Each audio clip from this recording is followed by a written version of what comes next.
this is an iHeart podcast. Guaranteed human.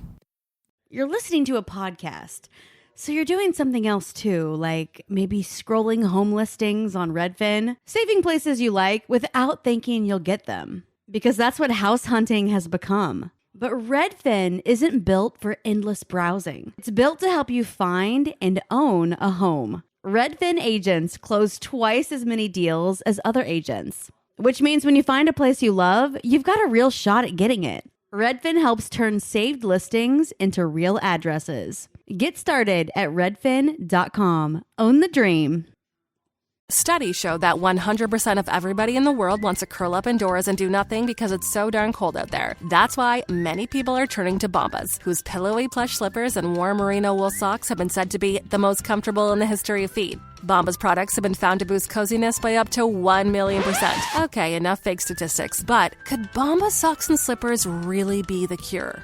Go to bombas.com/audio and use code AUDIO for 20% off your first purchase. That's BOMBAS.com and use code AUDIO.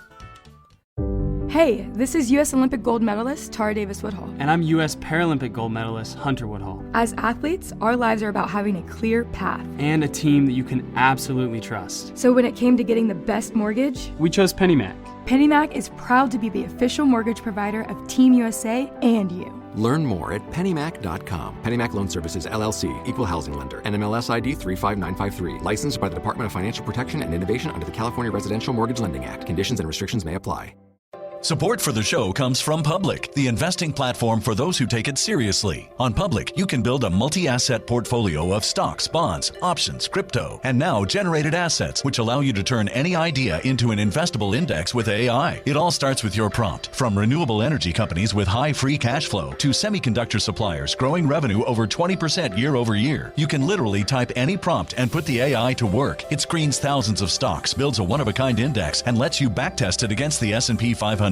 Then you can invest in a few clicks. Generated assets are like ETFs with infinite possibilities, completely customizable and based on your thesis, not someone else's. Go to public.com/podcast and earn an uncapped 1% bonus when you transfer your portfolio. That's public.com/podcast. Paid for by Public Investing. Brokerage services by Open to the Public Investing Inc. Member FINRA and SIPC. Advisory services by Public Advisors LLC, SEC registered advisor. Generated assets is an interactive analysis tool. Output is for informational purposes only and is not an investment recommendation or advice. Complete disclosures available at public.com/disclosures.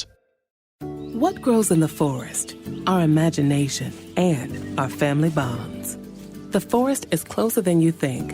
Find a forest near you at discovertheforest.org. Brought to you by the United States Forest Service and the Ad Council. Executive producer Paris Hilton brings back the hit podcast, How Men Think. And that's good news for anyone that is confused by men, which is basically everyone. It's real talk, straight from the source. The How Men Think podcast is exactly what we need to figure them out. It's going to be fun, informative, and probably a bit scary at times, because we're literally going inside the minds of men. Listen to How Men Think on the iHeartRadio app, Apple Podcasts, or wherever you get your podcasts. Outer space, a vast unknown frontier. We don't yet know the dangers that lurk beyond the stars. But unfortunately for Captain Sidney Owens and Jana Prescott, they're about to find out. Magmail from iHeartRadio and Bamford Productions. Listen to Magmail on the iHeartRadio app, Apple Podcasts, or wherever you get your podcasts. Welcome to Behind the Police, a production of iHeartRadio. Hello, everyone. I'm Robert Evans, host of Behind the Bastards, which is normally a show about the worst people in all of history, and I guess it still is. But recent world events have compelled us to create a special mini-series, Behind the Police, where we are going to be giving a detailed history of American policing, all the good, the bad, and mostly the bad and the ugly. It's mostly bad and mostly ugly. And in order to help me give this story and tell it to the world, my guest today and for the next couple of weeks is Jason Petty, better known as Propaganda. Jason, you are a hip-hop artist and a podcast host. That is correct. Yeah. How are you doing, man? hey, man, West, and the world's on fire, but NASCAR stopped flying Confederate flags. So that's a thing, you know what I'm saying? Yeah, we're in a weird moment right now. I just like snag a picture of 2020 and just and like send it to yourself in 2018 and go, what stupid director wrote this storyline? Yeah. It's wild. And like the wildest thing about it is that I think we were all at this point of getting like just completely exhausted by like this constant parade of like bad news and like political malfeasance and like horrible things being done by people in power, and nobody was able to get on the same page about really anything.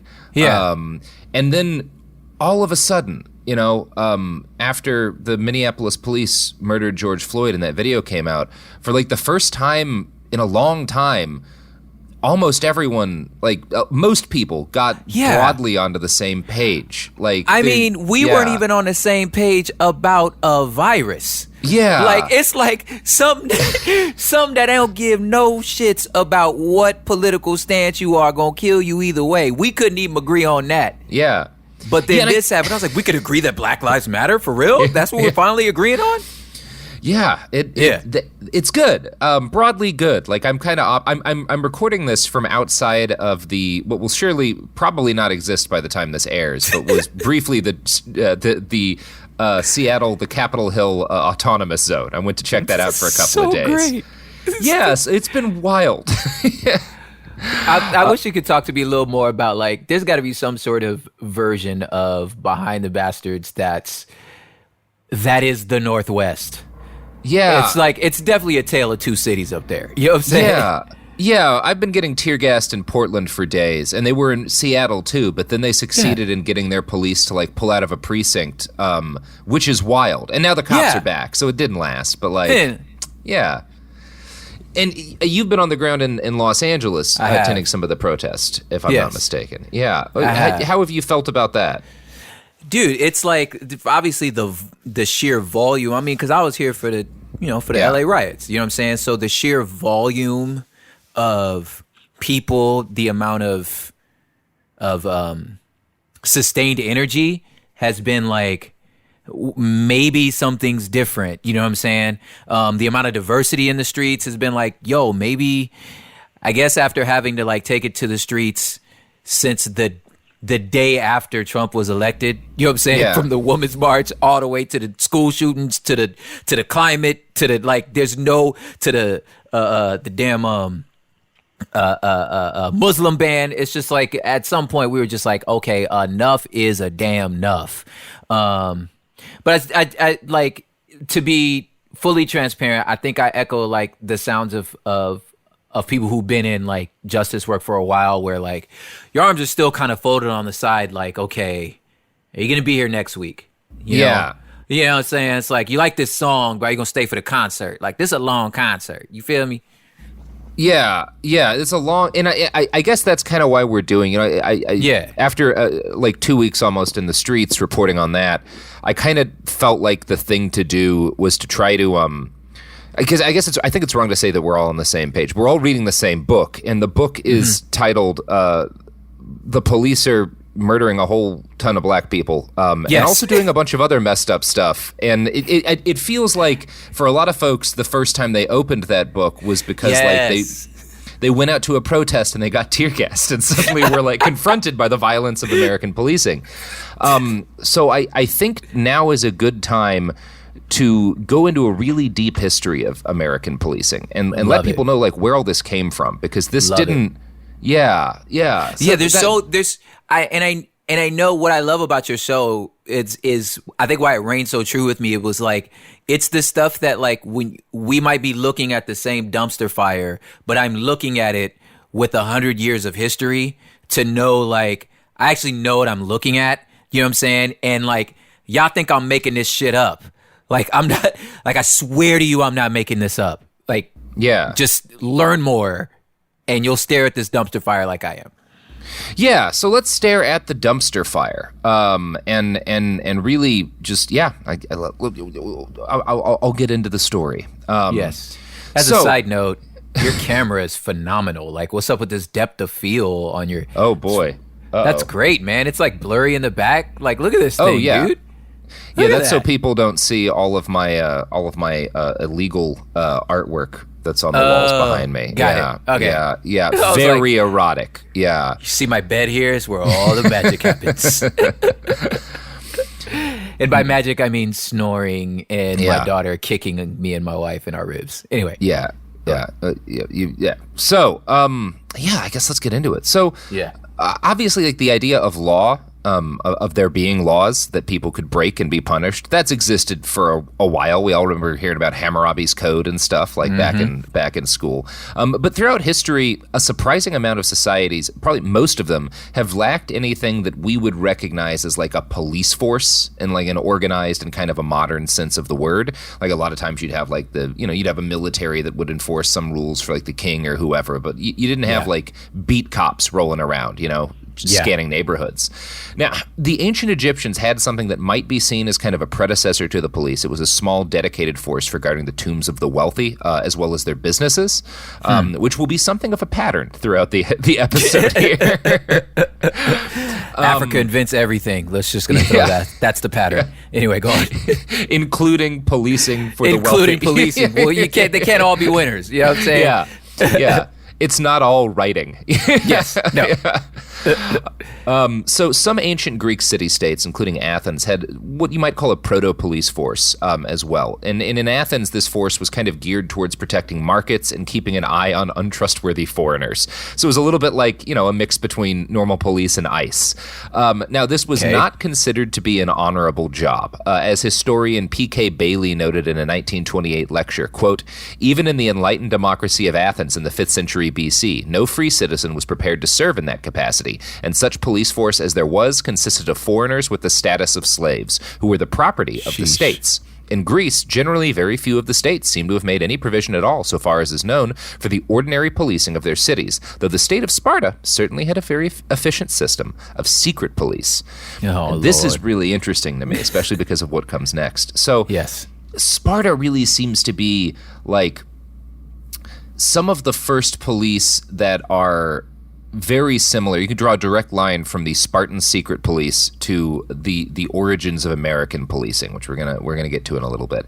Because the secret police of Sparta existed for one purpose and one purpose only, and it was to clamp down on any hint of rebellion from the vast majority of the nation's populace. See, only about 1 in 7 Spartans were like the guys from 300, right? That everybody knows, like with the abs and the spears.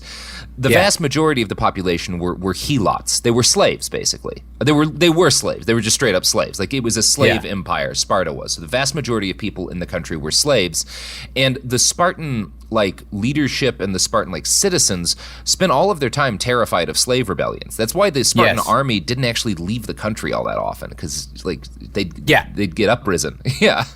So they had all these slaves, and they had to clamp down on them, and they established a secret policing force called the Crypteia, which was made up of young men who had just finished the basics of their military training. So once a year, Sparta would elect a council of 5 ephors, or leaders, and as part of a ritual, these ephors would begin their term by declaring war on the helot population. They did this every year. Every year we declare war on our slaves.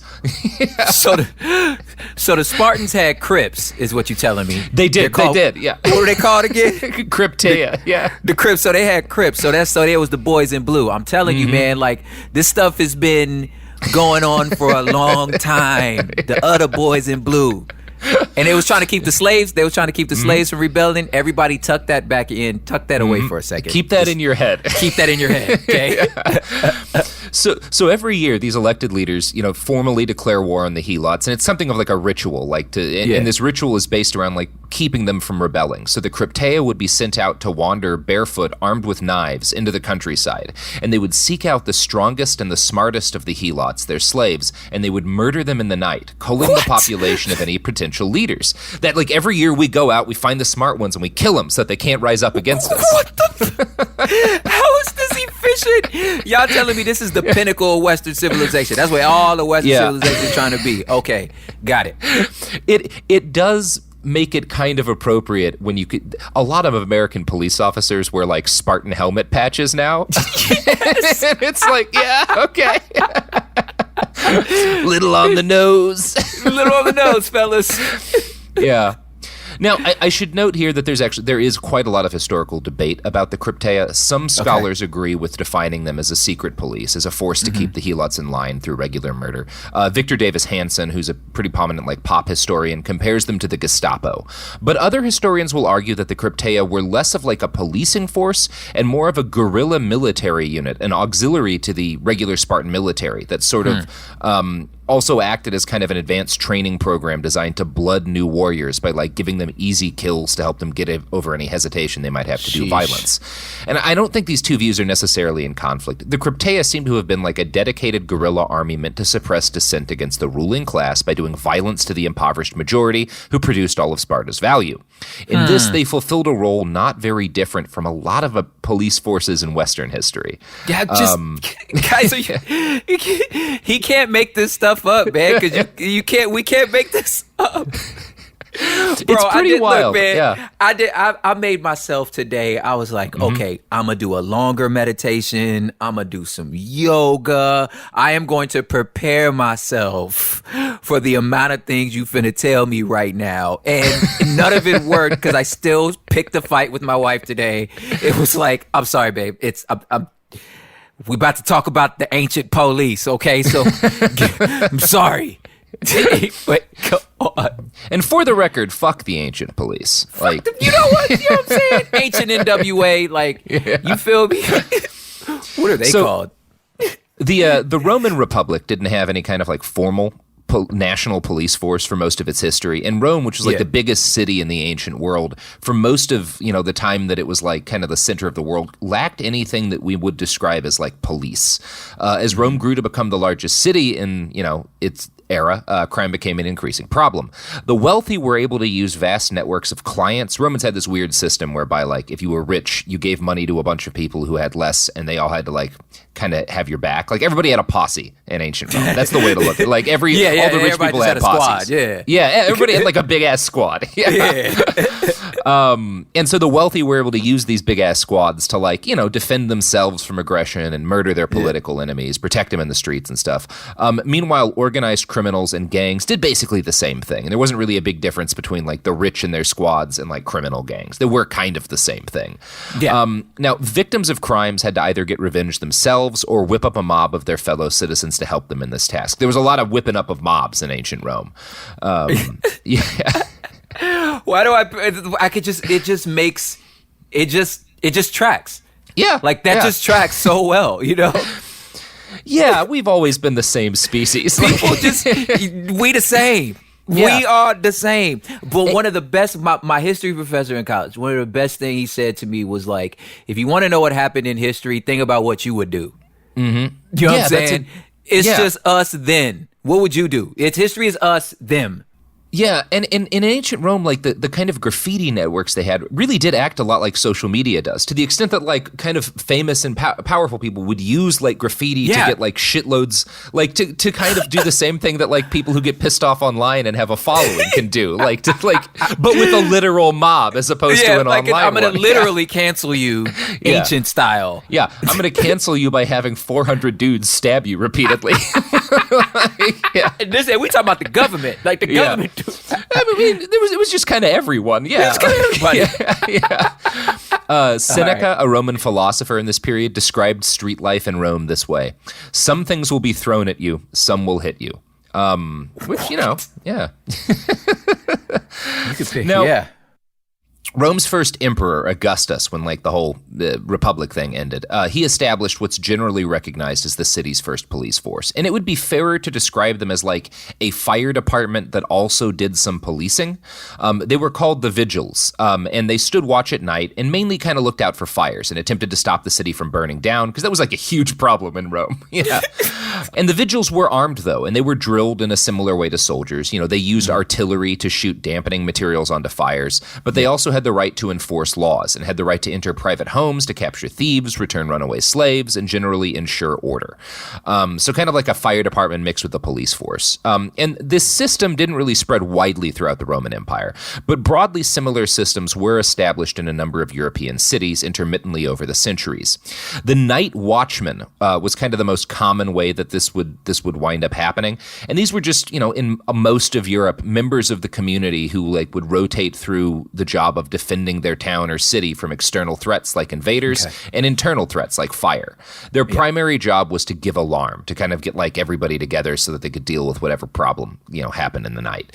And most of what we today would recognize as law enforcement was handled by citizens watching over their own communities. The English called this kin police, as it was generally seen as the responsibility of individual families to watch out for and police their family members, right? There's nothing centralized really in a lot of this period. The Middle Ages and shit, whatever you want to call it. Yeah. So starting Come get your kids. Yeah. Watch your people. Yeah. Hey, man, get your boy. Get your boy. Whose man's is this? You know what I'm saying? Yeah, I love it. Yeah. It makes sense. Yeah. It kind of does. Yeah. So starting in the Middle Ages, kind of the late Middle Ages, English communities began to develop something called the Franc Pledge system. Now, this was a structure by which small groups of men could enforce the law in communities, and it was based around 10-man groups called tithings, which were themselves grouped into hundreds and then shires, which were similar to modern counties. So if you're wondering where the Lord of the Rings, why they call it the Shire, that was an old English word for a county. Yeah. Now, the person who was in charge, So the person who was in charge of all of the different tithings, those 10-man groups in a shire, was called the shire reeve. And that's where the word sheriff comes from, is the head of this shire, kind of community protection group, the shire reeve, the sheriff. And that's why the sheriffs run the county. Exactly. Wow. Yeah, so that's where that comes back to. Okay. So, yeah, makes sense. Yeah, and so far we're this isn't something you can really obviously the Spartan police is terrible, but this makes sense. You take care of your community, everybody kind of rotates through it. Sure. Yeah. Hard to be angry at it. Nah.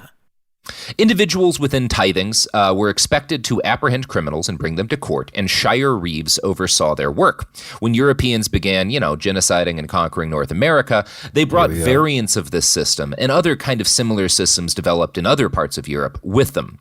Policing in, the colonies, which, we're broadly referring to mainly North America here. I'm not really, I don't have the time to talk about what went on in South America, Central America. We're talking about kind of particularly the English-speaking colonies that started on the East Coast. Policing in those colonies fell into two broad categories, known to historians as the Watch and the Big Stick. And I'm going to quote next from a paper on the history of U.S. policing by Dr. Gary Potter of Eastern Kentucky University. Quote, the watch system was composed of community volunteers whose primary duty was to warn of impending danger. Boston created a night watch in 1636, New York in 1658, and Philadelphia in 1700. The night watch was not a particularly effective crime control device. Watchmen often slept or drank on duty. While the watch was theoretically voluntary, many volunteers were simply attempting to evade military service, were conscripts forced into service by their town, or were performing watch duties as a form of punishment.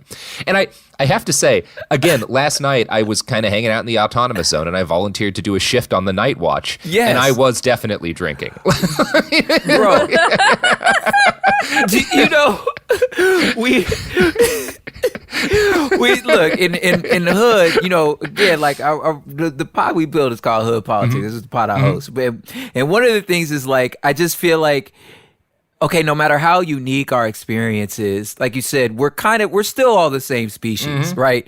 So when we talk about neighborhood pigeons, right? I mean, if there's a misogynistic version of that, and then there's the other part that we would call a pigeon stool, which is the guy who's supposed to sit at the edge of the street to make sure to see if the cops are coming. Yeah, right. So that's your pigeon stool, right?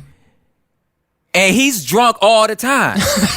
He's drunk and he falling asleep, and it's just so normal. And the hope is to do that because it's the easiest, because it's odds are nobody coming. You know, so you could just sit over there and just kind of he trying to holler at girls, and it's just it just on the one off chance that the police actually come around. I mean, that's your life, but most of the time that's not going to happen. Yeah. Just sit there and drink and smoke. It's fine. Yeah. Keep an eye on things, but not all that hard. Just make sure everybody, just make sure mama not coming. Yeah. So these kind of watch systems that started, hitting, the colonized Northeast were more similar to the pseudo-police system that you saw in ancient Athens than anything else. Okay. And, kind of the other side of this was the big stick system. And this was the first real example of for-profit policing. We're not going to go into tremendous detail about it in this episode. Okay. We're going to talk about it a lot more in our next episode, but I am going to give an overview here. So, when we're talking about the colonies, we're talking about a very unregulated market for law enforcement in a lot of ways. There's not an organized, centralized police, but there are merchants who have a lot of property, and those merchants want to make sure their property doesn't get stolen, either when it's in transit or when it's in a shop. And so, they have constables in these towns, and constables are either appointed kind of in like a rotating basis. So like you do your brief period of time as constable, or you're elected to be constable. It was kind of, they did it a couple of different ways. And as a general rule, because constables weren't really paid, like they had to develop services that they would sort of sell to people in order to make the job worthwhile. So sometimes they acted as land surveyors. They would verify the accuracy of scales, but they would also get paid directly by the merchants they were protecting. And so as a general rule, these constables were really just hired muscle for the business leaders in these communities. And they would be paid by the people. They weren't being paid by the state to enforce justice. They were being paid by people with money to enforce debts, to punish theft, and to even intimidate rival business owners, right? Like that goons. Yeah, they're goons. They're good. They're hired goons. Yeah. Yeah. And obviously, as you caught by calling them hired goons, this was not seen as an honorable job. People didn't really want to be a constable, right? Like there was no Blue Lives, like back the blue shit going on. Had no hashtags. Yeah. So historian Gary Potter notes that constables and night watch officers, quote, didn't want to wear badges because these guys had bad reputations to begin with, and they didn't want to be identified as people that other people didn't like. So there was a strong resistance with early law enforcement of being identified as law enforcement because nobody liked you. Now, some towns in colonial North America made service in the watch compulsory. Rich people tended to pay poor people to take their shifts for them, and Potter notes that these substitutes were usually, quote, a criminal or a community thug. So, yeah. Yeah. It's again, it all tracks. Yeah, that scans. Yeah. Yeah. It's all scans. So, in 1829, back over in England, Sir Robert Peel, who was the Home Secretary of England, introduced the Bill for Improving the Police in and near the metropolis. Now, the goal of this was to take the AirSat system of watchmen and the like and formalize them into a real police force. And the London Metropolitan Police are generally recognized to be the very first modern police department in history.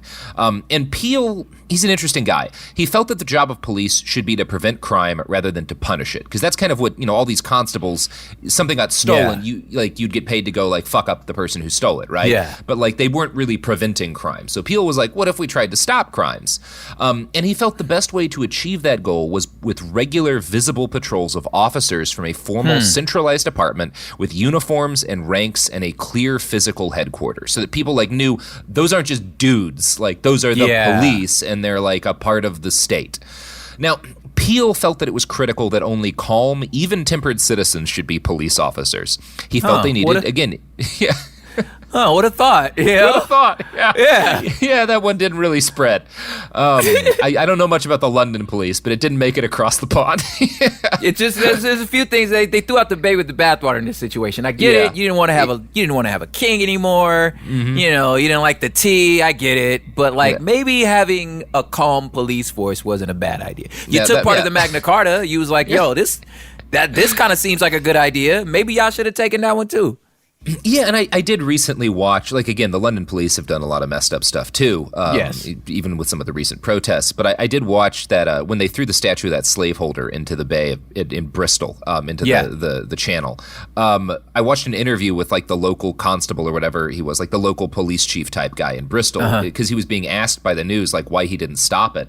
And his answer was basically like, well, I'm a cop, so obviously I'm not okay with property destruction, but we had a choice to, our choice was to either let it happen or, basically fuck up people to protect the statue. And I felt like that would be bad for community trust in the police. I was like, see, that's a pretty reasonable attitude. That's thinking on your feet, man. You feel me? And he's like, fuck do I care about this statue? You know what I'm saying? Right. So, Peel had some other ideas too. Again, he felt that like police needed uniforms with badges that had visible display numbers. So he was the idea police should have badge numbers so that you can identify if you encounter a police officer, you can identify them.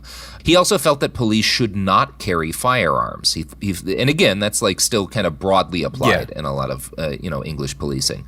Now, some of Peel's ideas quickly spread. Obviously, not the thing. Well, we'll talk about that again in part 2. Yeah. American police didn't initially have guns.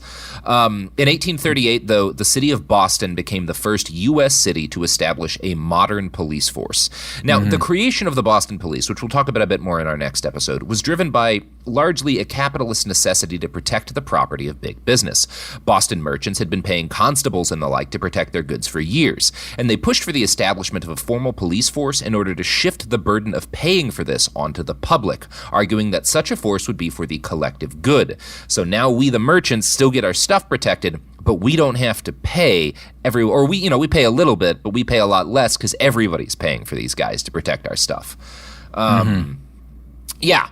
So that's interesting. Now, we'll return to these northern police. In our second episode is going to cover more of that because, while the Boston Police are the first modern department in history, the roots of many U.S. police departments go back much further than 1838.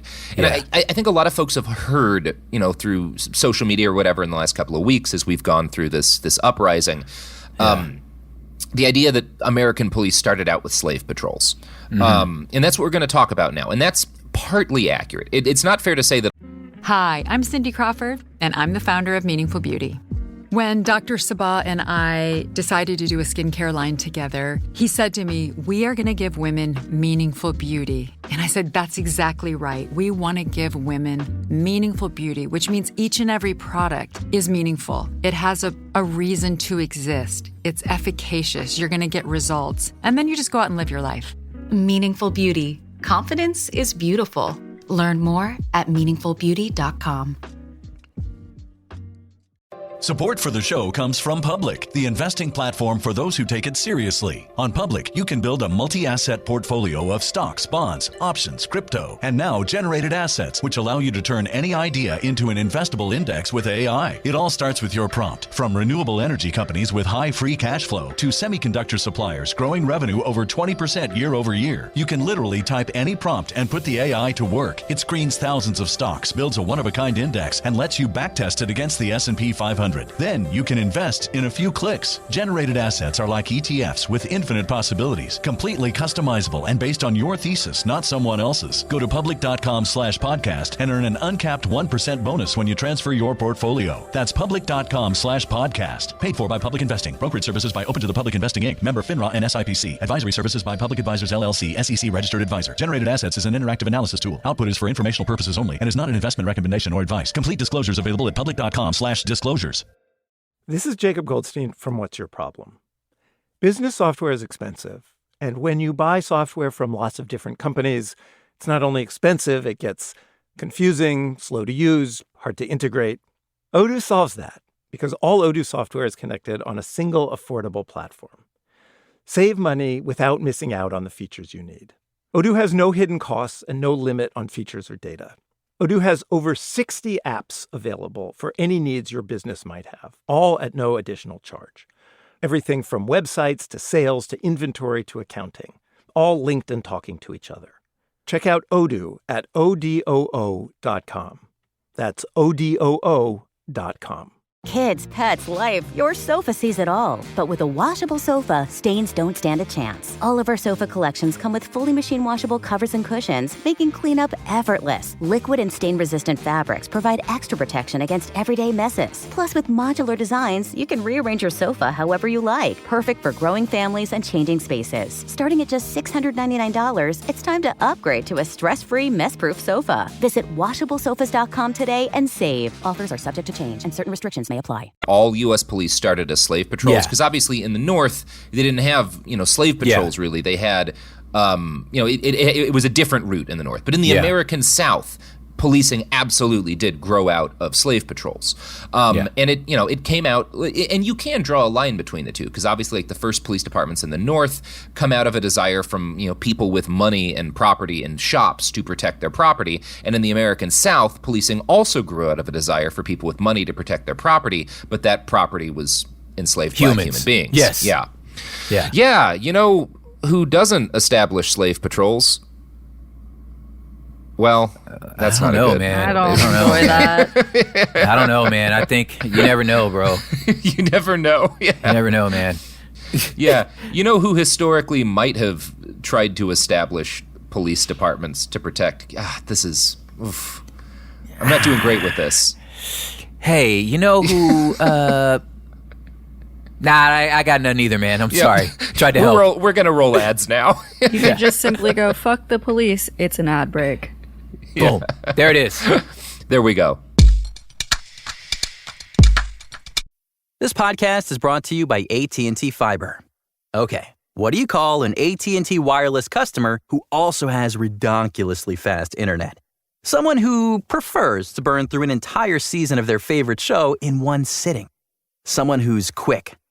Quick to suggest a video group chat while streaming a movie in 8K in the background like it's no big deal just because she can. Someone who feigns sympathy to stories of slow internet woes. Well, they're gigillionaires, those who have AT&T Fiber with hypergig speeds. You see, gigillionaires coast through life in the internet's fast lane because they're powered by the confidence that their fast internet has their back. As an existing AT&T wireless customer, you can get an exclusive offer on the internet that upgrades everything. So start living like a gigillionaire. Get AT&T Fiber, now with hypergig speeds. Learn more at att.com/fiber offer. Limited availability in select areas. 8K streaming requires compatible device. Restrictions apply. Executive producer Paris Hilton brings back the hit podcast, How Men Think. And that's good news for anyone that is confused by men, which is basically everyone. Get an inside look at what goes on in the mind of men from the men themselves. It's real talk, straight from the source. The How Men Think podcast is exactly what we need to figure them out. It's going to be fun, informative, and probably a bit scary at times, because we're literally going inside the minds of men. As much as we like to think all men are the same, they're actually very different. Each week, a celebrity guest host provides honest advice in his area of expertise. When I agreed to do this reboot, I had a few conditions. No sugarcoating, no mind games, and absolutely no mansplaining. Men are hard enough to understand without the mind games. Listen to How Men Think on the iHeartRadio app, Apple Podcasts, or wherever you get your podcasts. Hi, I'm Robert Sex Reese, host of the Dr. Sex Reese Show. And every episode, I listen to people talk about their sex and intimacy issues, and yes, I despise every minute of it. I mean, she made mistakes too, right? That's true. She did kill everyone at her wedding. But hell is real, we're all trapped here, and there's nothing any of us can do about it. So join me, won't you? Listen to the Dr. Sex Reese Show every Tuesday on the iHeartRadio app, Apple Podcast, or wherever you get your podcasts. We are back. So we're getting into, we're talking slave patrols now. We're talking slave patrols. Yes. So the first slave patrol was created in the Carolina colonies in 1704, 126 years before Boston got its police force. And this is, again, we're not even North or South Carolina yet. They hadn't gotten that far, but they knew they wanted Carolinas. Yeah. Yeah, we were clear on that, and they were clear that they wanted slave patrols in those Carolinas. And slave sweet Caroline. Yeah, I know. Sorry, dude. Sorry, man. Sorry. I was gonna go, oh, Carolina, but I was like, that's probably not gonna land as well as Sweet Caroline. Sweet Carolina. Yeah. I think you read the room right. Yeah. Yeah. So slave patrols had three jobs: to chase down, apprehend, and return escaped slaves to their owners, and to discipline slave laborers via violence if they broke plantation rules, and to act as an organized and constant form of state-endorsed terror in order to stop American slaves from revolting. Now, white Southerners lived in pretty much constant fear of slave uprisings. The Haitian Revolution, which started in 1791, and again, it's very complicated. The Revolutions podcast by, I think, Mike Duncan is his name, does a great job of breaking this down. But the end result of it is that black enslaved people rose up and murdered many of their masters. And they also, to make this very complicated, a lot of their masters were also colored people. It's a very complicated rebellion. It's twisted. It's really twisted. It's just, supremacy just really scrambles your brain, man. Yeah, it sure does. A side note about Haitians. Did you know that that's where the word zombie came from? I do, yeah. Yeah, Haitian it's a neat slaves story. came from a zombie. Yeah. And it is... Yeah, there's kind of like some... I'm sorry, Sophie, it's history. I'm just hoping he doesn't sing the song. She knows I'm going to start singing the Cranberries song, Zombie, do it. but I'm not. Oh, that's what that was? That's what I was that like, was. Sophie got triggered, y'all. I was like, he's going to sing to me again, please. Oh, okay. It is kind of neat. I don't know, neat may be the wrong word, but I do think like you can... I don't know, maybe I'm wrong about this, but it seems like you might be able to draw kind of a line and sort of the impetus behind, or like why kind of like where the zombie sort of myth came from in Haitian culture, and it's like roots to like the enslavement of black bodies, and like kind of what was kind of depicted in Get Out. Like it is. Yeah. There's a lot of ties to that, to where you're just like, you're a shell of who you are. Mm-hmm. So they were like, they look like they're working, but they look like there's no life behind their eyes. And it's like, well, fool, duh. You know what I'm saying? Of course there's not. Like, this, is there anything more hopeless than where I am right now? You know? Yeah. And it was, you know, what scared white people so much about the Haitian Revolution is that it kind of proved that, like, oh no, that light is still in there. Like, you can beat them down pretty bad, but like it never goes away. And like, if we're not careful, that'll happen here, and they'll kill us all. Yeah. And you know, unfortunately, the Haitian Revolution remains the only successful slave revolt in Western history. I think maybe the most successful slave rebellion anywhere in history, really, because like at least based on like as far as like chattel slavery and like the transatlantic slave trade, that's the only one that worked. Yeah. Which is it's good that it worked, but it's a bummer it didn't work elsewhere. But the memory of this one successful uprising was really lodged deep in the psyche of white Southerners, and it scared the shit out of them. And you can hear echoes of that in the Slave Patroller's Oath from North Carolina in 1828, and I'm gonna read that now. Wait, let me take a deep breath before you do it. Yeah. Okay, go for it.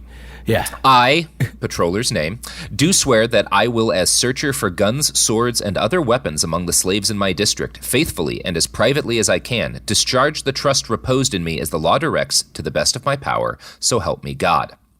So again, what they're looking for here, they're trying to stop a rebellion. So searching for weaponry is kind of like one aspect of how they did this, but really the thing they did the most was beat the ever-living shit out of slaves. Yeah. Now, in most of the South, working in these slave patrols was an obligation for white men, similar to compulsory military service. And in most of the slave states, it was kind of broadly mixed between rich people and poor people. So, like, a lot of slave patrollers didn't actually own slaves because they were, poor white dudes. But it was kind of seen as a broad duty for white people to be in the slave patrols, for white men to kind of rotate through. Now, rich people could, in some places, like, basically pay a fine in order to not volunteer in the slave patrol. And it was also not uncommon for, like, wealthy white dudes, and who were ironically the folks who owned the most slaves, to pay to have poorer white men take their place. South Carolina was unique in allowing white women to be called up for service in slave patrol. So that's woke, like, right? Yeah. Well, you know what I'm saying? You know, it's, I mean, you pick your oppression, and you're just like, this is the one I'm going to fight for, you know? It's like cheering when the CIA puts a woman in charge. It's like, right? Oh, we did it. Like, hey, you guys got one. Way. Yeah. I always say that, like, say, you know, obviously reading the room, like, I don't have to tell y'all this, but like, just the difference between white people and whiteness, you know, is like, it's a thing. Whiteness is it's a thing. It's itself. It's booked in, you know, cooked into white supremacy. And from my vantage point, it's like just how detrimental that is to the psychology of white people also. You know what I'm saying? Like how, like this rich dude hires this poor dude right? So now the poor dude feel like, oh, I'm a little more important now. You know what I'm saying? But like, fam, that man don't respect you. That man don't love you. Why? We'll make you think he don't like you want you us. You one of us, fool. You know what I'm saying? Yeah, he's throwing you chump change to do a shit job. That he think he better other people. Yes. Yeah. Yeah, I'm gonna oppress you so you can turn around and oppress somebody else because the reality is I'm better than you. Yeah, it's just like it scrambles. It turns your brain to a pretzel. Just does. Yeah, I'm not a fan. I'm going to be on record about that, taking a bold stance. Yes. And I am a fan of you too. The band and the two people I'm looking at. I am a fan of y'all. All right. Anyway. So, South Carolina let ladies be in the slave patrols, and I'm not sure if they ever actually really did serve in them because they had the option to pick a male from their family to go in as a substitute. So I do think that happened more often. There may have been some women who rode with us. I can't tell you, but yeah, in some states they were kind of more of like an AirSat sort of force that was kind of cobbled together. In some states, they were a professional paid institution that was like really kind of formalized. In some states, their membership was culled from local militias. So, they were different. They weren't all like, they weren't a uniform thing, but kind of the way they worked over the decades that slavery was, a factor in the South, the way they worked kind of did become formalized. Now, historian Sally Hayden's book Slave Patrols is probably the most comprehensive history yet written about the organizations, whatever you want to call them. She argues that in most cases, slave patrols consisted of members of all social classes. White people were more or less unified in their obligation to suppress the black population and thus guarantee white supremacy. One piece of evidence Haddon cites to support this is an 1845 letter from a former South Carolina governor to a visiting English abolitionist. Quote, "With us, every citizen is concerned in the maintenance of order and in promoting honesty and industry among those of the lowest class who are our slaves, and our habitual vigilance renders standing armies, whether of soldiers or policemen, entirely unnecessary. Small guards in our cities and occasional patrols in the country ensure us a repose and security known nowhere else." What? Yeah, that's how this governor felt. Or at least that's what he wanted. And again, he's talking to an abolitionist from England here. So this is like kind of the propaganda spin of the slave patrols. We don't have to have an army or police because our only danger is from these black people, right? Like that's what he's saying. Wow. Yeah. Interesting. It's a brain pretzel, man. Yeah, it sure is. Yeah. So, again, in all states, slave patrols did the same basic work, which included enforcing the curfew that slaves lived under, checking, which is, talking about curfews. What the fuck you mean curfew? Checking traveling slaves for permission passes, breaking up unlawful assemblies of slaves, and, of course, searching for weapons. I'm gonna need you to define your terms here, overseer. Like, what do you mean by unlawful gathering? Yeah. This ain't my house. This ain't my land. I'm not even my own. Tell me what do you where do you want us to stand? Where do you want us to stand so that you don't feel scared? Yeah, that really is what it comes down to. Like, where do we what can we do to not scare you? Do you want us to just turn off after we're done farming? What do you like? Yeah. Then if that's the case, you should have just hired animals. Yeah, you know what I'm saying? Well, True. That's how they felt. Yeah. Yes, exactly. Yeah. Anyway. Yeah. So historian Sally Hayden writes in her book Slave Patrols, quote, "The history of police work in the South grows out of this early fascination by white patrollers with what African-American slaves were doing. Most law enforcement was, by definition, white patrolmen watching, catching, or beating black slaves." And I do find that really interesting because that's a through line right up to today. This fascination never stopped. Yeah. Never stopped, guys. Yeah. And I like the way she describes that, this fascination with what African-Americans were doing, right? Like that's what the origin of policing in the South.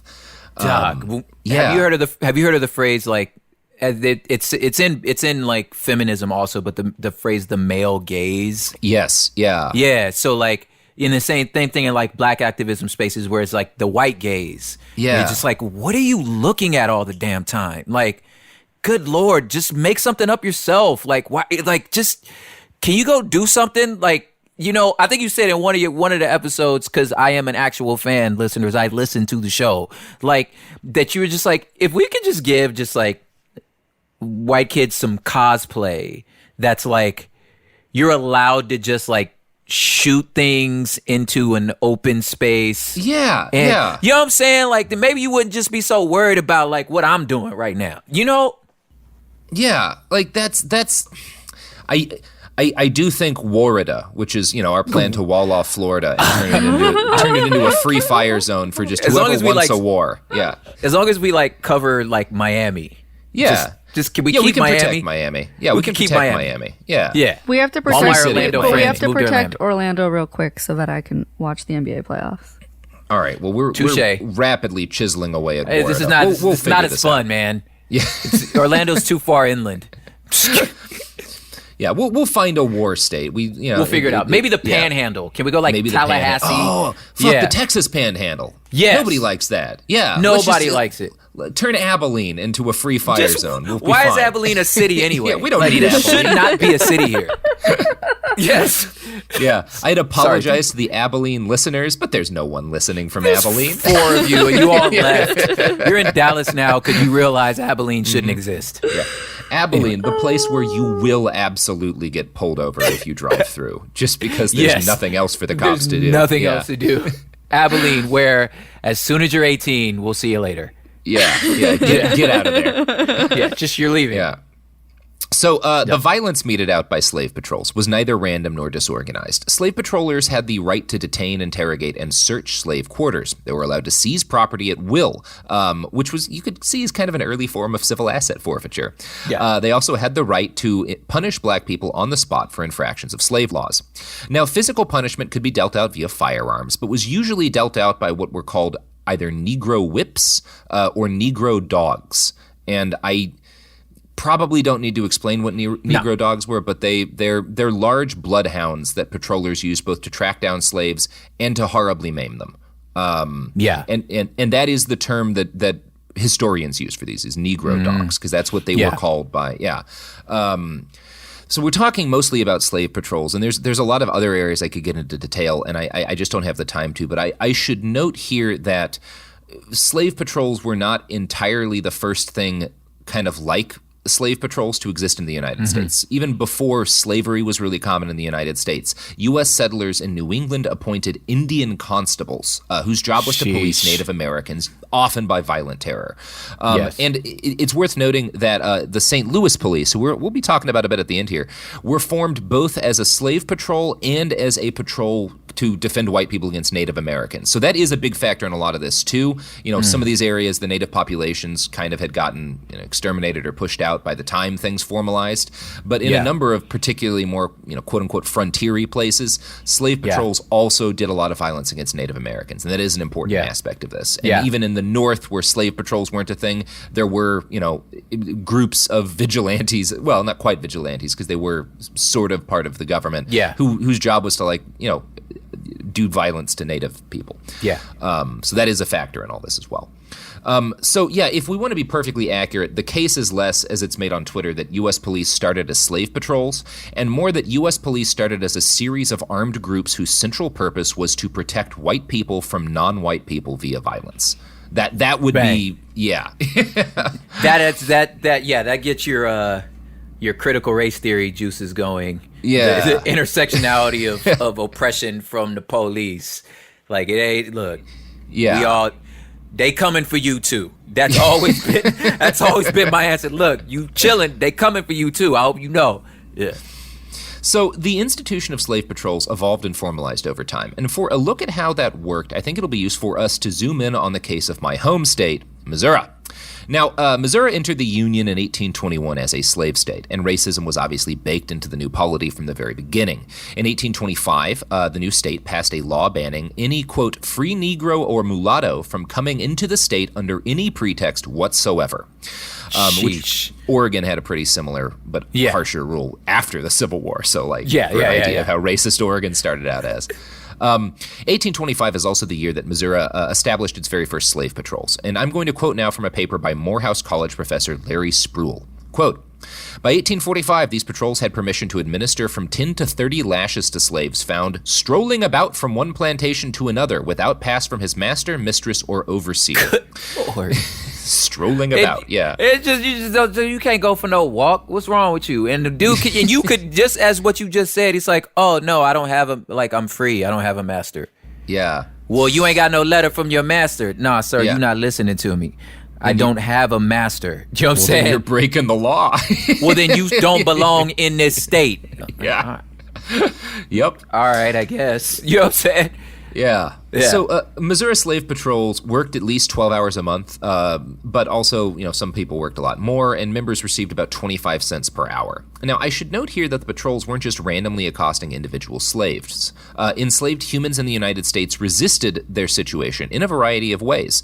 And so there were often minor little uprisings that slave patrols were working to put down. So slaves would often take crops and livestock from their masters. They would burn fields and even plantation houses. They would poison their masters, and they would attempt uprisings. And so, like the Spartan Crypteia, most of the work of slave patrols was broadly what we would call counterinsurgency today. In many rural counties in Missouri, enslaved black persons were the majority of people, and whites were well aware that they had, kind of a tiger by the tail. Sproul continues, quote, Southern whites developed a collective conscience and political consensus to tightly control blacks within their midst.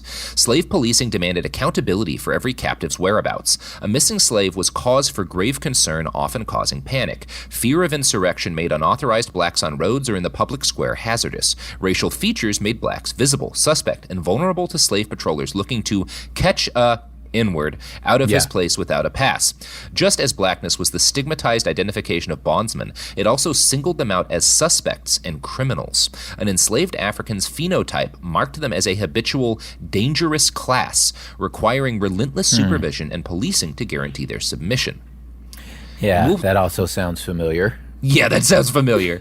And we'll be talking, the term dangerous class is used constantly by historians who study policing in the United States. We will be talking a lot about the idea of dangerous classes. Yeah.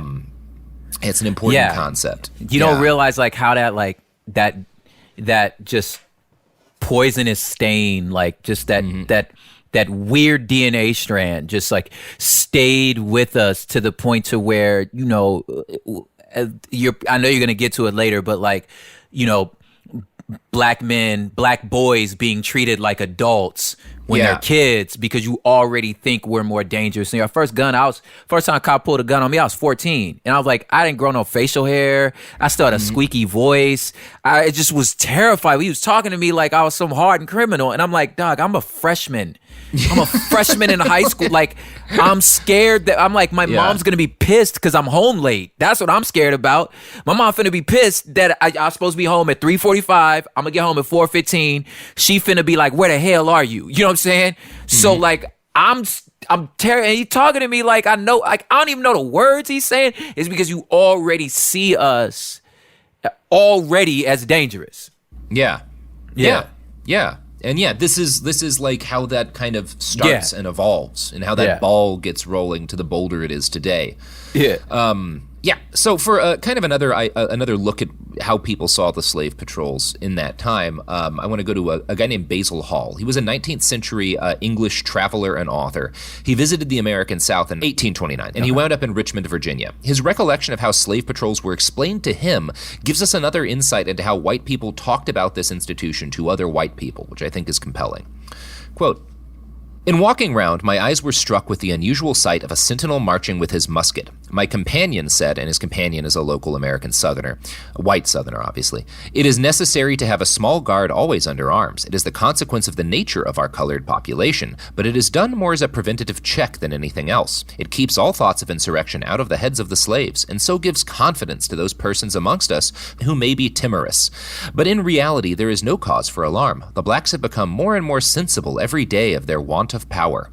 After further inquiry, Hall noted, I learnt that there was in all these places and towns a vigorous and active police, whose rule is that no Negro, for example, is allowed to be out of doors after sunset without a written pass from his master explaining the nature of his errand. If, during his absence from home, he be found wandering from the proper line of his message, he is speedily taken up and corrected accordingly. So that's a lot of that's interesting. Like the idea that like the police are here not just to keep black people in line, but so that frightened white people don't get scared of black people. That's an interesting part to me too. Yeah. That's a good. That layer. Yeah. Yeah, man. Yeah. Yep. That's like it's here for we're here for Karens too. Yeah. Exactly. Hey, Karen. You can always call us. You can always call the cops, Karen. Yes. Yeah, that's exactly what's going on here. So slave patrols were generally limited to pursuing escaped slaves within their own counties. When a slave or a group of slaves was fortunate enough to be able to move further away from wherever they were being held, bounty hunters, like slave bounty hunters, generally took on the job of attempting to track these slaves down. And these men were allowed to cross state lines, and their work was supported by the Fugitive Slave Act, which was passed in 1850 as part of a compromise to try and avoid a civil war. The law mandated that all escaped slaves, if captured, be returned to their masters, even if those slaves had escaped to a free state. Abolitionists called this the Bloodhound Bill, after the dogs that bounty hunters and slave patrollers used to track down slaves. Solomon Northrop, author of the memoir 12 Years a Slave, gave one account of what it was like to watch patrollers with dogs hunt down an enslaved black person. In this case, it was not even an escaped slave, but merely an individual who had broken his curfew. Quote, one slave fled before one of these companies, thinking he could reach his cabin before they could overtake him. But one of their dogs, a great ravenous hound, gripped him by the leg and held him fast. The patrollers whipped him severely. I want to be careful. I don't want to like draw, because it does a disservice to like the horrific suffering of black people in this period of time and today. Hi, I'm Cindy Crawford, and I'm the founder of Meaningful Beauty. When Dr. Sabah and I decided to do a skincare line together, he said to me, we are going to give women meaningful beauty. And I said, that's exactly right. We want to give women meaningful beauty, which means each and every product is meaningful. It has a reason to exist. It's efficacious. You're going to get results. And then you just go out and live your life. Meaningful Beauty. Confidence is beautiful. Learn more at meaningfulbeauty.com. Support for the show comes from Public, the investing platform for those who take it seriously. On Public, you can build a multi-asset portfolio of stocks, bonds, options, crypto, and now generated assets, which allow you to turn any idea into an investable index with AI. It all starts with your prompt. From renewable energy companies with high free cash flow to semiconductor suppliers growing revenue over 20% year over year, you can literally type any prompt and put the AI to work. It screens thousands of stocks, builds a one-of-a-kind index, and lets you backtest it against the S&P 500. Then you can invest in a few clicks. Generated assets are like ETFs with infinite possibilities, completely customizable and based on your thesis, not someone else's. Go to public.com/podcast and earn an uncapped 1% bonus when you transfer your portfolio. That's public.com/podcast. Paid for by Public Investing. Brokerage services by Open to the Public Investing Inc. Member FINRA and SIPC. Advisory services by Public Advisors LLC, SEC registered advisor. Generated assets is an interactive analysis tool. Output is for informational purposes only and is not an investment recommendation or advice. Complete disclosures available at public.com/disclosures. This is Jacob Goldstein from What's Your Problem? When you buy business software from lots of vendors, the costs add up and it gets complicated and confusing. Odoo solves this. It's a single company that sells a suite of enterprise apps that handles everything from accounting to inventory to sales. Odoo is all connected on a single platform in a simple and affordable way. You can save money without missing out on the features you need. Check out Odoo at odoo.com. That's odoo.com. Tired of spills and stains on your sofa? Wash away your worries with Anabay. Anabay is the only designer sofa that's machine washable inside and out, starting at just $699. Plus, Anabay sofas are pet-friendly, stain-resistant, and feature changeable slip covers and modular pieces. Get up to 60% off site-wide with a 30-day money-back guarantee. Visit WashableSofas.com to get yours now. That's WashableSofas.com. Offers are subject to change, and certain restrictions may apply. To draw, like, too many direct comparisons to some of the stuff happening now. But it's not, I don't think we can go without entirely mentioning it, that like probably a lot of people listening right now had violence done to them by police recently for breaking curfew. Like that is interesting to me. Like the obsession with curfew is a through line, right? Yeah. That like if you're out when you're not allowed to, we get to fuck you up. Like, yeah. And it's funny, like I was talking with, some of my friends, my wife, even my daughter. My daughter's old enough now to like go to protest with us and, and kind of do her own thing. And just us at this point being like, okay, dude, are you serious? Like, at California, we just kept getting the alerts like 4 o'clock, 5 o'clock, 6 o'clock. It just you kept getting the Amber Alerts to the thing. And it's like, dude, okay, bro, get it together. All right. And just talk to us later. But it's kind of like, we were kind of like, is this a joke, man? Like, okay, so it's $1,000 fine. Okay, throw me in the paddy wagon. Yeah. It's $1,000 fine. It's fine. You know what I'm saying? Maybe you're going to rough me up a little bit, but I'm black. I'm from Los Angeles. You've been roughing me up my whole life. You know what I'm saying? So for us, we were kind of like, it's kind of laughable. And then you go back to like, no, it wasn't always laughable. Yeah. Like this was terror.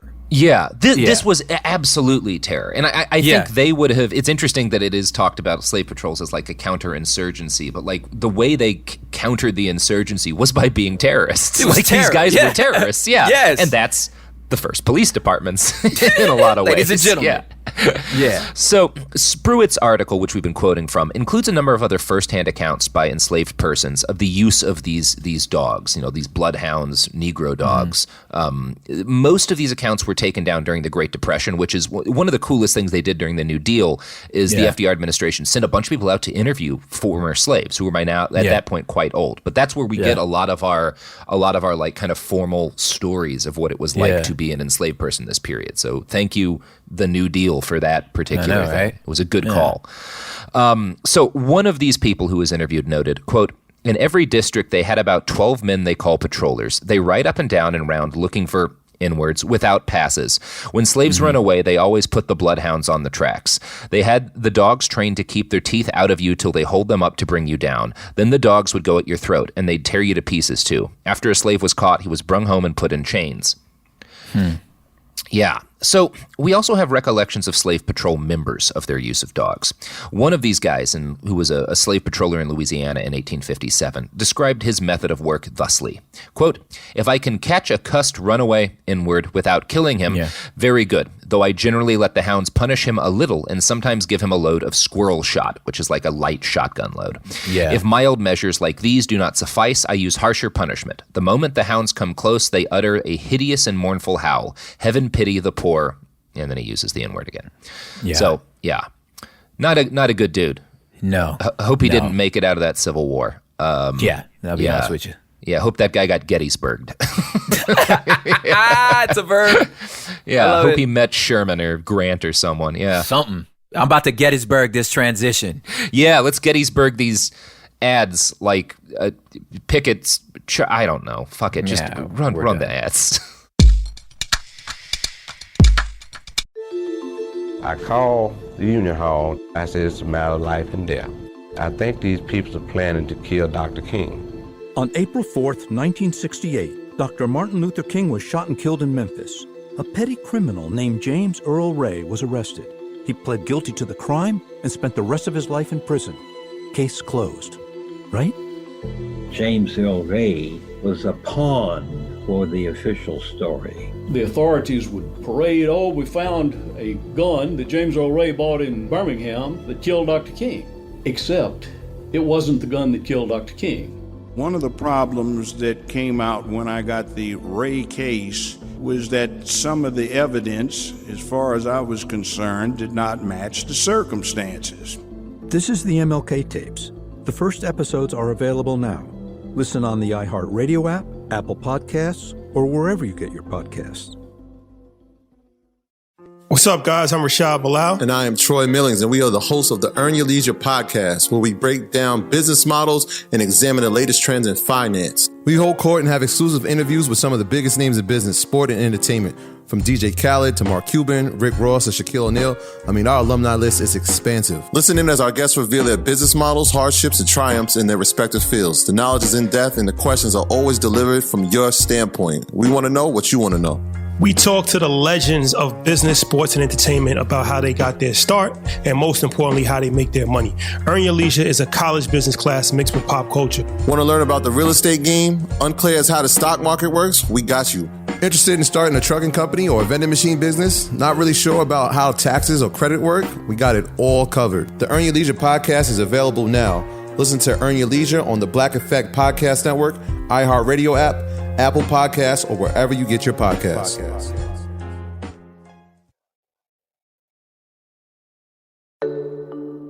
I'm Eve Rodsky, author of the New York Times bestseller Fair Play and Find Your Unicorn Space, activist on the gender division of labor, attorney, and family mediator. And I'm Dr. Aditi Narukar, a Harvard physician and medical correspondent with an expertise in the science of stress, resilience, mental health, and burnout. We're so excited to share our podcast, Time Out, a production of iHeart Podcasts and Hello Sunshine. We're uncovering why society makes it so hard for women to treat their time with the value it deserves. So take this time out with us. Listen to Time Out, a Fair Play podcast on the iHeartRadio app, Apple Podcasts, or wherever you get your podcasts. So we're back. And we're talking about the use of dogs to enforce a regime based in terrorism, otherwise known as the American South. That's kind of what it was, guys. Okay. Yeah. So the horrible wounds left by these dogs fulfilled a dual purpose. They served as a reminder of white supremacy and as an easy way to identify troublesome slaves, because obviously there were a ton of slaves with horrible dog scars. And other black people seeing those scars both would be like, white people have the power because, like, look at how badly all these people got fucked up. And also it was a way for the white people to see, like, that guy's trouble. Yeah. Like, that was your arrest record, was the dog scars on your face. Yeah. Yeah, he's the red sports car. Yeah. That's what the teachers tell you. You know, you're kind of a red sports car kid. Yeah. Just like, but the cops are going to look for you because I expect you to be fast. Like, oh, yeah. Thanks, Miss Williams. Thank you. It's a pretty obscure, deep cut, like, no, statement, that's yeah. But still, anyway. No, nobody tells white kids stuff like that. Or at least I didn't fucking hear anything like that. You didn't hear the red Corvette or the red sports car story? I mean, I got told as a young adult, I got told not to buy a red car because the police cite them for speeding more often. But like that was my thing. Yeah. It is. Yeah. Yeah. It is weird that we tell people in general, like, don't stand out, or I don't know. I don't want to be leaders, don't stand out. What? Yeah. So by the onset of the Civil War, bloodhounds had grown to become the single most reliable tool of oppression in the arsenal of Southern whites. Like, the dogs in particular were like the way in which, more than any other tool, white people, like, I think even the lash was used more as like a punishment, but like in terms of a tool of actual oppression, like the dogs were really like the fucking thing. Yeah. And when the Civil War started, the organized and militant men of the slave patrols were all too happy to turn their counterinsurgency skills to use in a real war. One Union field officer scouting through rebel lands in 1862 reported hearing the constant barking of hounds, which had been turned towards a new use searching for Union infiltrators. This officer described dogs as the detective officers of slavery's police. Confederate generals also deployed bloodhounds on the front line. Black Union soldiers were considered fugitive slaves in arms, and it was seen as only logical that these Negro dogs could be used to break their will and send them fleeing from battle. You know, these Southern generals were like, they're so scared of these dogs, if we use them against these new black military units, it'll make them all run away, right? Like, clearly these guys won't be able to handle, standing up to dogs in combat. Yeah. This was one of many misconceptions that the South had about how things were going to go in that war. On October 23rd, 1862, the Battle of Pocataligo Bridge marked the first time black soldiers came face-to-face with the Negro dogs of slave patrols in open combat. The black soldiers were the men of the 1st South Carolina Colored Regiment, and their field report stated that the men met these dogs with bayonets, killed 4 or 5 of their old tormentors with great relish. And I'm not normally a killing dogs person, but in this case, it's a good story. Yeah. I feel like knowing a little bit of your backstory, you'd be surprised when a person is like fighting for their life, the amount of bravery and adrenaline that you can muster up when you're like, I'm not dying today. Yeah. It's not happening today. You know, so yeah, when you if you underestimate that and you just think you think this dog finna stop these men, like you think I'm worried about that little dog right now? Nah, bro. I'm not going back. Now, man. We're not going back. We got guns now. You know what I'm saying? Yeah. Yeah. So fighting between Confederate units with slave hounds and black Union units continued throughout the war. In 1864, one black soldier wrote a letter back to his wife depicting one such battle. He actually wrote her a poem, and it's a pretty cool poem, so I'm going to read that now. We met the bloodhounds at the bridge. They ran with all their might. It was a glorious sight. We ran our bayonets through their backs. We shot them with the gun. It was all over with the dogs, and 'twas most glorious fun. In former days those brutes were used to hunt the flying slave. They tracked them through their dismal swamps, and little quarter gave. But when they tried the game of war, we knocked them on the head. We shot them quick and ran them through, until every hound was dead. Woo! Yeah, it's a good poem. Bars. Bars. Yeah. So, sheesh. Obviously, and spoilers here to the listeners who have not caught up to U.S. history past like 1864, the Confederacy didn't win I don't know the war. Yes. Despite the amount of flags that are flying and still in our country, y'all lost. I'll tell you, one of the I got to watch from a distance someone in my neighborhood in Portland have a real like growth moment. So there's this, the General Lee, the car from the Dukes of Hazzard with the Confederate flag on the hood. I had a little Hot Wheels one. Yeah. Sure. Yeah. There's a guy who lives not far from me who has that car, like a perfect replica of the General Lee, and it had the Confederate flag on it. And for the first few months I lived there, I would see him driving through the streets with his big Confederate flag on his General Lee. And about 2-3 months ago, I saw him driving his car, but he'd painted over the Confederate flag, and it was just orange. And I was like, "Oh, you had figured it out. Yeah, you had a little moment. Good for you. Yeah, you grew a bit. Yeah. This is fucked up. Yes. See, that's what I mean by the Northwest, specifically Portland, is a tale of two cities. Because I'm like, there's this just bastion of like left progressive, like freedom fighting, y'all throwing like, Tiger Claw, damn, like hard ciders at the police, you know what I'm saying? And then there's the guy with the am I lying? It's a complicated place. Yeah. Yes. No, and then there's the guy with the Robert E. Lee with the General Lee car. Like it's two cities in one place. Yeah. Some of the greatest coffee in the world. Oh, great coffee. Quote me. Solid beer. Yeah. Quote me. Some of the most amazing beer. And then there's Salem. And you're like, then there's Salem. What the hell happened? Yeah. Yeah. So, the Confederacy lost the war, and by 1865, both the dream of Southern independence and slavery were dead. White supremacy, though, did not die. White people in the former Confederate states wasted no time in turning the institutions of the slave patrols into formal police departments. In 1865, the editor of the Lynchburg Virginian which was a newspaper, noted that, quote, stringent police regulations may be necessary to keep freedmen from overburdening the towns and depleting the agricultural regions of labor. The civil authorities should also be fully empowered to protect the community from this new imposition. The magistrates and municipal officers everywhere should be permitted to hold a rod in terrorem over these wandering idle creatures. Nothing short of the most efficient police system will prevent strolling, vagrancy, theft, and other destruction of our industrial system.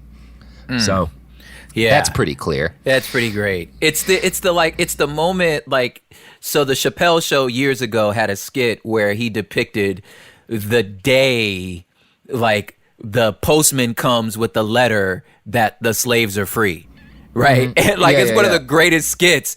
And and he's about to whip this guy. Then the postman walks up and he goes, well, apparently you guys are free. And he just starts like looking around at all the other slaves around him. And he's like, hey, sorry about that a second ago, man. Just like, so what do you do? Like, what exactly? So they're like, we better get us some protection because those last 100 years were kind of shit to them, Yeah. Oh shit! What if they treat us even a little bit as bad as we treated them? Yeah. In her book Slave Patrols, Hayden notes, quote, Policemen in southern towns continued to carry out those aspects of urban slave patrolling that seemed race neutral, but in reality were applied selectively. Police saw that nightly curfews and vagrancy laws kept blacks off city streets, just as patrollers had done in colonial and antebellum times. In the post-war South, police were seen as the single most important method of maintaining a system of, in the words of one prominent Virginia clergyman, liberty for the white man, slavery for the inward, so long as the white man is able to hold him. Exactly. Now, in the textbook Policing by North Dakota State's Caro Archbold, published by Sage Press, that textbook gives a rundown of how slave patrollers transitioned into policing freed blacks in the post-war period. And I'm going to quote from that next. During early Reconstruction, several groups merged with what was formerly known as slave patrols to maintain order over African American citizens.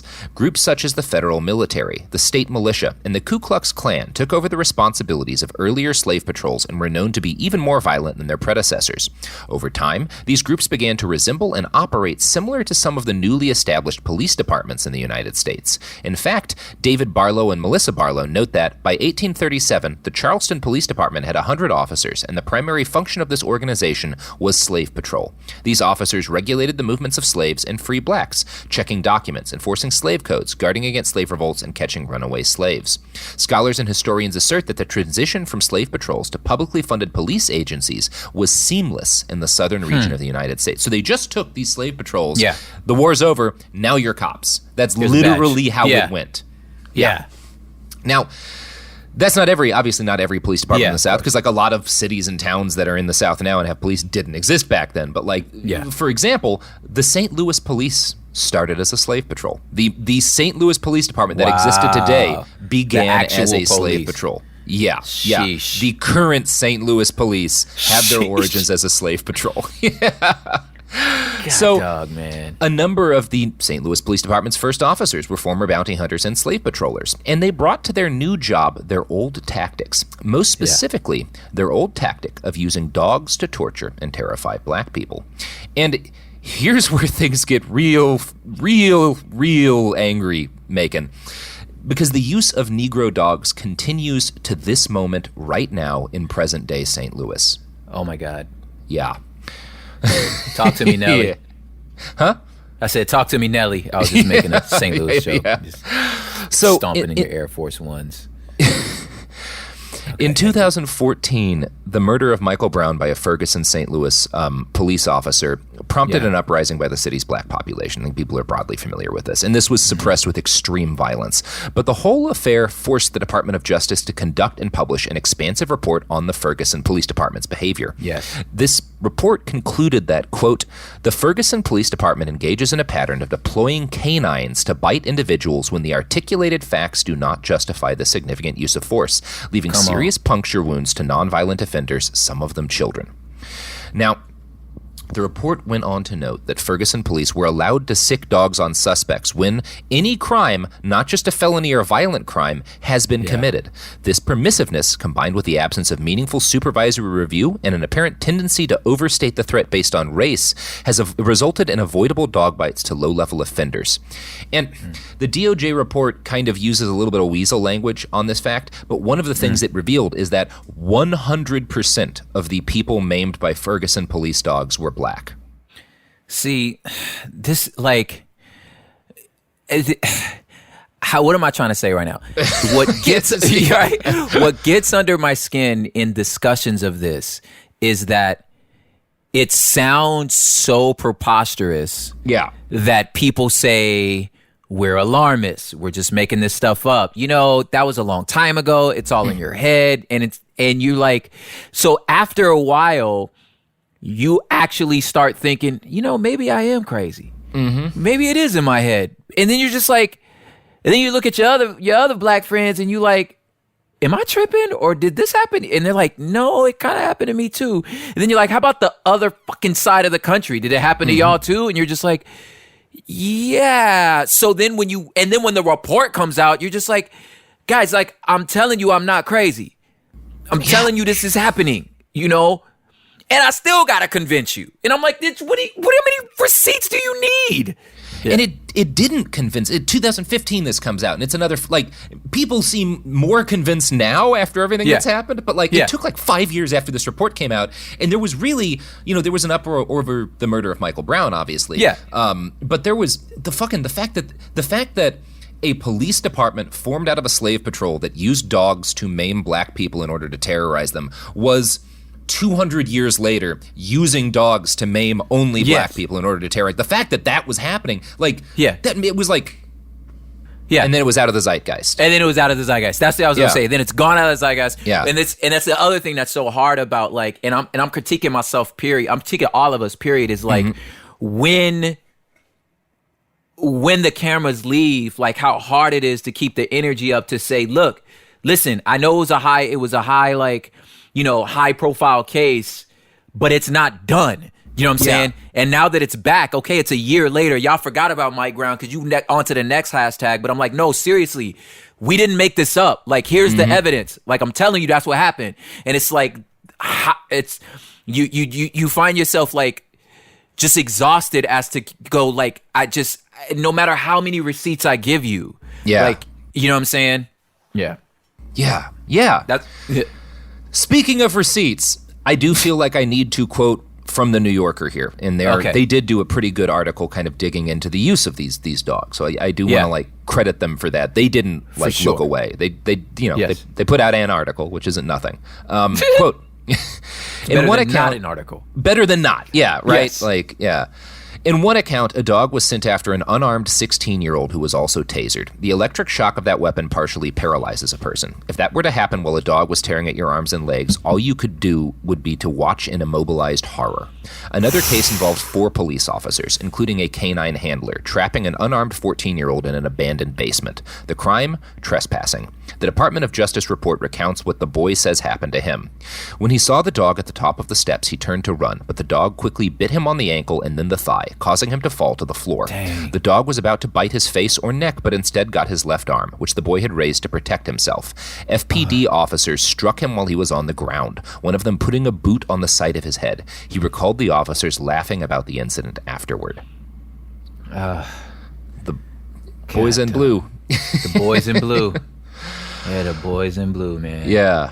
You just, man, it's like, how many bad apples you need before you start, like, checking the orchard? Like, what if the soil's bad? Like, how come nobody's like, you keep talking about these, your tree keep producing bad fruit, like, and you keep blaming, like, something wrong with your tree, man. Yeah, all these apples are just filled with piss. Like, what happened? Why are all the apples piss? Why are all the apples filled with piss? It's just one. Well, then why you putting it in a bucket? Yeah. Where do we keep growing these apples? Why do you keep growing the damn apples then? Yeah. Maybe we get rid of the orchard. It's a bad orchard. I don't know. Like, it makes sense to me. Yeah. Yep. So again, the use of Ferguson police dogs made very little of a splash when it was revealed, even though, again, 100% of the individuals maimed by Ferguson police dogs were black, and 90% of individuals that the Ferguson police did violence to in general were black. Names of canine officers and their supervisors were not revealed in the report. That Department of Justice report on the Ferguson PD made 137 corrective recommendations on how the department could fix its violent behavior. Only one of those reforms dealt with canine violence, suggesting that the police department require on-site supervisory approval before allowing a canine officer to maim people. So, like, you gotta call a manager first. Yeah. If it's cool, I bite this black guy. Okay, good. Yeah. I want to have a dog tear at the flesh of this 14-year-old. Is that cool? How's that? All right. Glad we put this I did the paperwork. It's all good. Yeah. So as of today, Ferguson police still use dogs to control suspects. Most Ferguson officers are white. Virtually all the people they arrest and detain are black. No Ferguson officer has yet been tried or fired for using police dogs to brutalize citizens. Sheesh. Professor Larry Spruill notes, quote, "The officer's procedural avoidance of criminal liability for death and torture of black citizens was not dissimilar to slave patrollers' antebellum indemnity for similar violence." Yep. In his paper on Negro dogs and the Ferguson police, Professor Spruill cites 2 other academics, Williams and Murphy, who wrote a 1990 paper on the transition from slave patrols to police departments. Williams and Murphy noted, quote, The legal order sustained slavery, segregation, and discrimination from most of our nation's history, and the fact that the police were bound to uphold that order set a pattern for police behavior and attitudes towards minority communities that have persisted until the present day. That pattern includes the idea that minorities have fewer civil rights, that the task of police is to keep them under control, and that the police have little responsibility for protecting them from crime within their communities. Oh, God. There we go. Oh, my God. Yep. Maybe Portland can throw me one of those White Claws.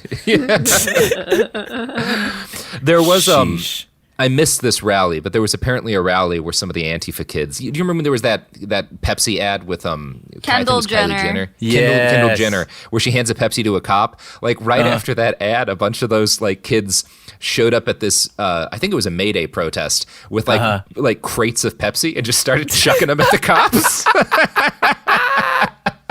I love it. Yeah. Oh my God, dude! You know what? I give it to the Antifa kids, man. They got senses of humor, dog. Like, y'all funny. You know what I'm saying? Yeah, it's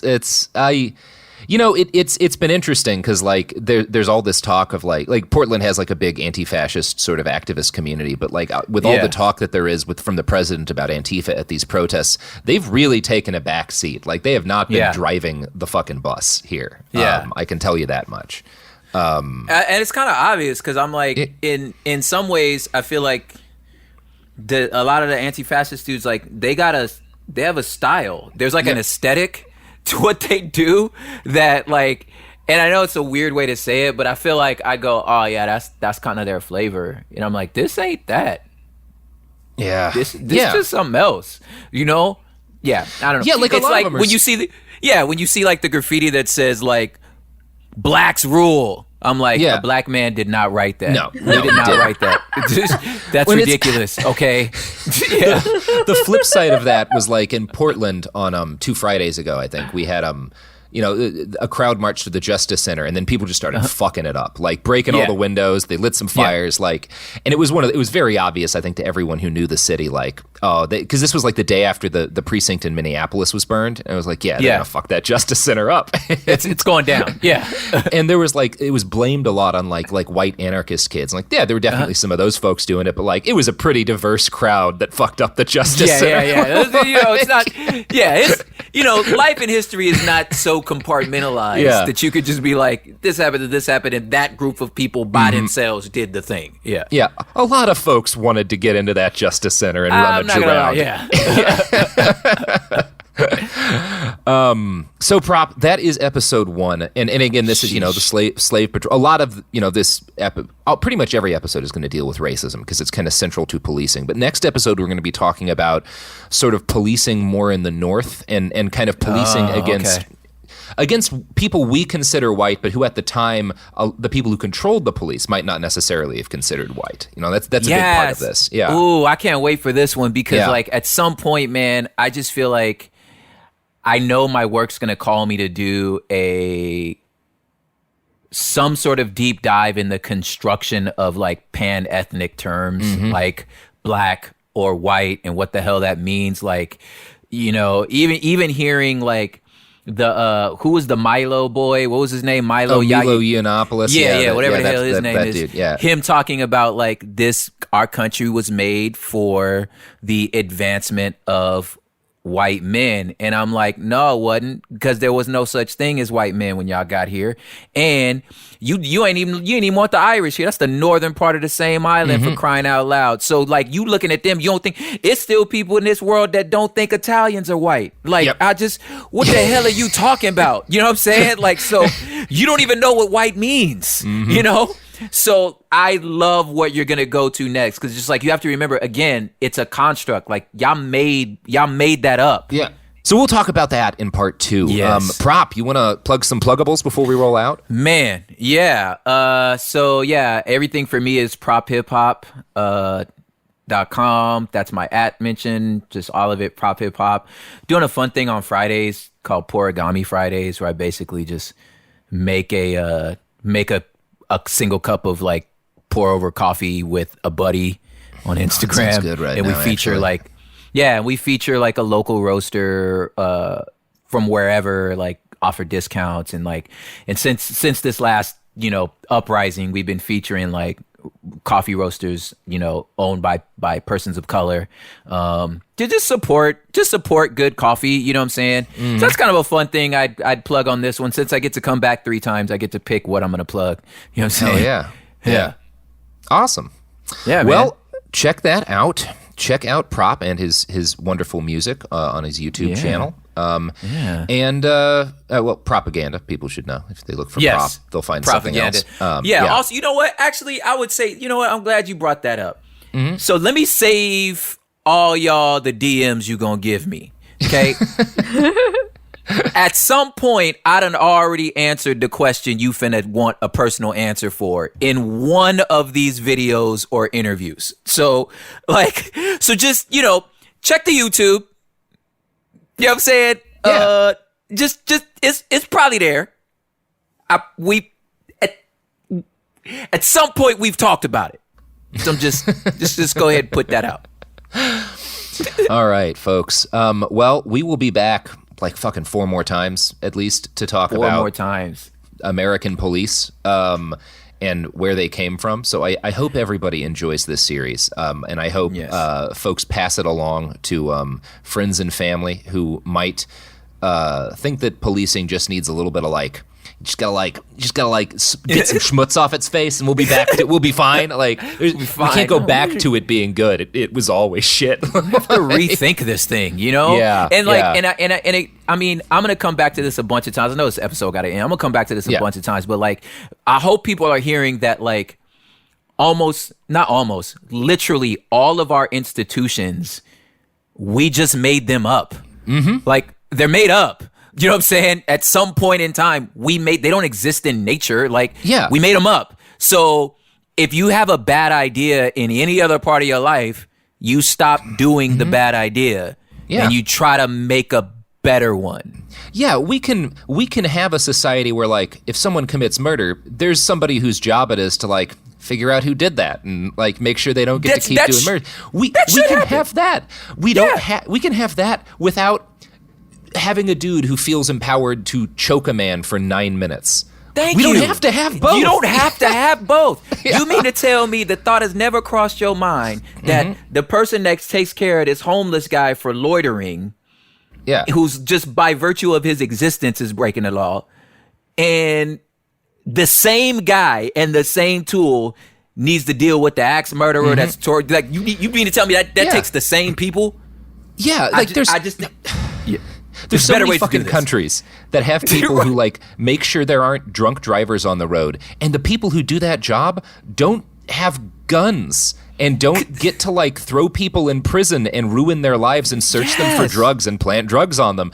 You can have people whose job is we should make sure, we should have some eyes on traffic because of course that's a big thing. Somebody should be let's keep an eye on that shit. Yes. Without the other stuff. Or legally go into a woman's house while she's sleeping and murder her. Yeah. Maybe we don't need no-knock raids at all for any reason. That's a bad idea. Why? Who just holds on to bad ideas? Just it's a bad idea. Let's just think of another one. Yeah. Shame we can't change. Well. Yeah, right. For more bad ideas, come back on Thursday where we will talk more about cops. Yep. Yeah. All right. That's us for now. Goodbye. Show's over. Behind the Police is a production of iHeartRadio. For more podcasts from iHeartRadio, visit the iHeartRadio app, Apple Podcasts, or wherever you get your podcasts. Mama, what does the chicken say? Dog. Cat. Giraffe. Giraffe, really? Giraffe. You're not going to get it all right. Just make sure you nail the big stuff, like making sure your kids are buckled correctly in the right seat for their age and size. Get it right. Visit NHTSA.gov/the right seat. Brought to you by the National Highway Traffic Safety Administration and the Ad Council. You've always had the feeling that there's something strange about reality. According to the Stuff to Blow Your Mind podcast, there is. On the show, hosts Robert Lamb and Joe McCormick examine neurological quandaries, cosmic mysteries, evolutionary marvels, and much more. Prosthetics are true testaments to not only human craftsmanship and ingenuity, but also to the plasticity of the human brain. Listen to Stuff to Blow Your Mind on the iHeartRadio app or wherever you get your podcasts. Brought to you by DuckDuckGo. Protect your privacy online for free with DuckDuckGo. Hello, I'm Minnie Driver, and on my podcast, Mini Questions, I put together a little experiment. I ask trailblazers across different disciplines the same 7 questions. Questions about the inflection points in their life, what they like least about themselves, and what relationship has defined love for them. This season, I'm coming back with new trailblazers, like Blondie vocalist Debbie Harry. I did have a revelation. It was at CBGB's, as a matter of fact. I was waiting for the audience to give it to me, give it me. Then I realized that I had to make them. I had to command them. Artist and creative juggernaut Goldie. And I walk up to the mountain, I hike up. Just being in that environment and seeing life and death in front of you, right in front of you. And I go up there and scream and cry and laugh, and I find that being the happiest. And many more. Join me as we continue this exploration on Season 2 of Mini Questions on the iHeartRadio app, Apple Podcasts, or wherever you get your favorite podcasts. A BetterHelp ad. We get it. February is full of flowers, candy, and, of course, lots of talk about relationships.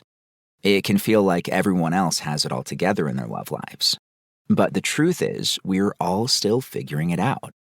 Whether you're working on your marriage, navigating the dating apps, or prioritizing staying single, no matter where you are, you're right on time. Therapy can help you find your way and take some of the pressure off yourself so you can determine what you want, what feels heavy, and how you can feel lighter. Just a little bit of outside perspective from a professional can lead to new understanding and a lot of progress. So the next time you're feeling iffy about your love life, try therapy with BetterHelp and see where it takes you. And remember, you're right on time. Visit BetterHelp.com for 10% off. That's BetterHelp.com. This is Jacob Goldstein from What's Your Problem? When you buy business software from lots of vendors, the costs add up and it gets complicated and confusing. Odoo solves this. It's a single company that sells a suite of enterprise apps that handles everything from accounting to inventory to sales. Odoo is all connected on a single platform in a simple and affordable way. You can save money without missing out on the features you need. Check out Odoo at odoo.com. That's odoo.com. Time for a sofa upgrade? Introducing Anabay Sofas, where designer style meets budget-friendly prices. Anabay brings you the ultimate in furniture innovation with a modular design that allows you to rearrange your space effortlessly. Perfect for both small and large spaces, Anabay is the only machine-washable sofa inside and out. Say goodbye to stains and messes with liquid and stain-resistant fabrics that make cleaning easy. Liquids simply slide right off. Designed for custom comfort, our high-resilience foam lets you choose between a sink-in feel or a supportive memory foam blend. Plus, our pet-friendly, stain-resistant fabrics ensure your sofa stays beautiful for years. Don't compromise quality for price. Visit WashableSofas.com to upgrade your living space today. Sofas start at just $699 with no-risk returns and a 30-day money-back guarantee. Get up to 60% off, plus free shipping and free returns. Shop now at WashableSofas.com. Offers are subject to change and certain restrictions may apply. Pro drivers live for race day, but for small business owners, every day is race day. That's why going pro with Lenovo Pro matters. One-on-one advice, IT solutions, and customized hardware powered by Intel Core Ultra processors keep your business on the right track. Business goes pro with Lenovo Pro.